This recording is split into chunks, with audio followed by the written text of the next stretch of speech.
Right, so it's going to be a rather short blog this week because there isn't a lot to report. It's coming up to Christmas. I've had a very reasonable week this week. I might have even enjoyed myself. The Christmas rotas at work are very much in my favour as well, mostly because, of course, I have Sunday, Monday off anyway. So I have Sunday, Monday off. I'm only back for Christmas Eve, and then, of course, there's Christmas Day and Boxing Day that I've got off. And then when I go back, it's Friday, Saturday, and then I've got Sunday, Monday off again. So it's not actually bad at all. The only change is that I am doing an early on the Tuesday on Christmas Eve. I'd usually do an 8:05, but really my talents are going to be needed earlier on to help set everything off. And of course it's better for me because then I leave at 3 in the afternoon rather than sort of leaving at 5. So if there's anything going on in the afternoon of Christmas Eve, then I haven't got to rush around because I finish earlier. So that's really good. That's the way it's worked out.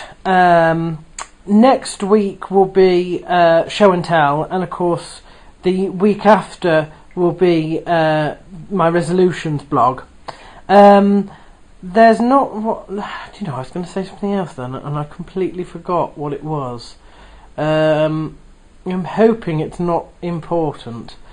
Oh yes, I was going to say that I've sent off all my Christmas cards now.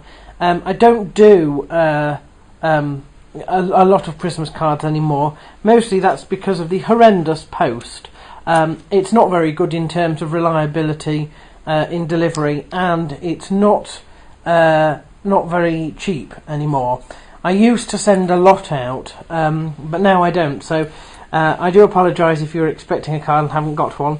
But I don't think there'll be a problem because I'm pretty much doing exactly as I've done for the last 2 or 3 years. My solstice review will be out shortly, and my Fighter of the Year has already gone out, so if you haven't seen that, have a look.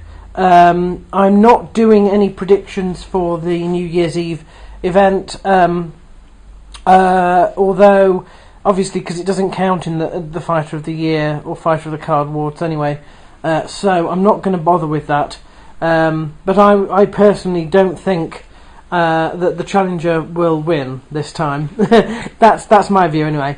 I think that's about it, except to say that for those of you who have been following my work over the last year with Project Springboard and all that entails, with the 5-year plan, we are about 9 months ahead of schedule at the moment, which is pretty good going, if I don't say so, even if I do say so myself. And that's going to take off in a big way next year, even though we haven't yet got the money saved up to do the stuff with the personal transport.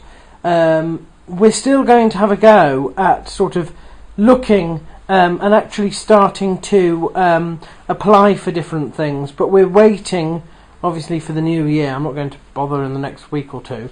And of course I'm going to be starting my 17th, is it? I think it's my 17th or maybe even my 18th year of my journal.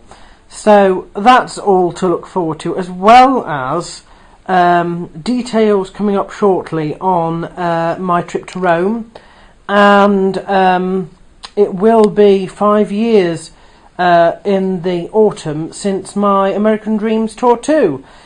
So we'll be reviewing all that. I think that's about it. So I hope you all have a fantastic Christmas. I'm sure you will. And I shall see you after, of course, and join me in the new year. Right, not many birthdays for this week, which is probably just as well because Christmas is happening as well. So,